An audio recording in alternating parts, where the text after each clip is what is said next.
Hi, నిన్న video కొంచెం చూసారు కదండి. జెండాలన్నీ అయితే తీసుకొచ్చి అయితే ఒక చోట అయితే పెట్టారు. అదే ఈ చోటు ఒక్కొక్క వర్గం నుండి ఒక్కొక్క జెండా అయితే తీసుకొచ్చారు. జెండా పైన మాత్రం మన హనుమంతుల వారు ఉన్నారు.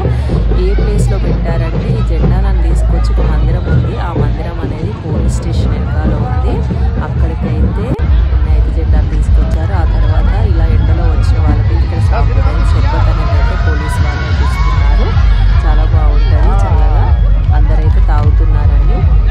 ఇది ఇక్కడ ఆచారం పద్ధతి. ఇదే కాదు, ముస్లిం సోదరులు కూడా మసీద్ దగ్గరికి వెళ్ళినప్పుడు ఇలా ఊరేగింపుతో వెళ్ళినప్పుడు కూడా వాళ్ళు కూడా మనకు ఇలా షర్బత్ అనేది ఇస్తారు.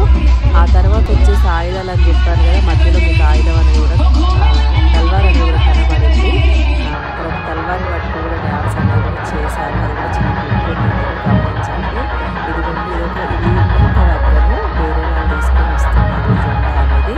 చాలా బాగుంటుందండి. శ్రీరామనవమి వేడుకలు అయితే నార్త్ ఇండియాలో, ఇంకా జార్ఖండ్ ఇండియాలో అయితే ఇంకా చాలా బాగుంటుంది. ఇక్కడ లేడీస్ వాళ్ళు కూడా పగిడి కట్టుకొని అయితే ఇలా ఉన్నారు.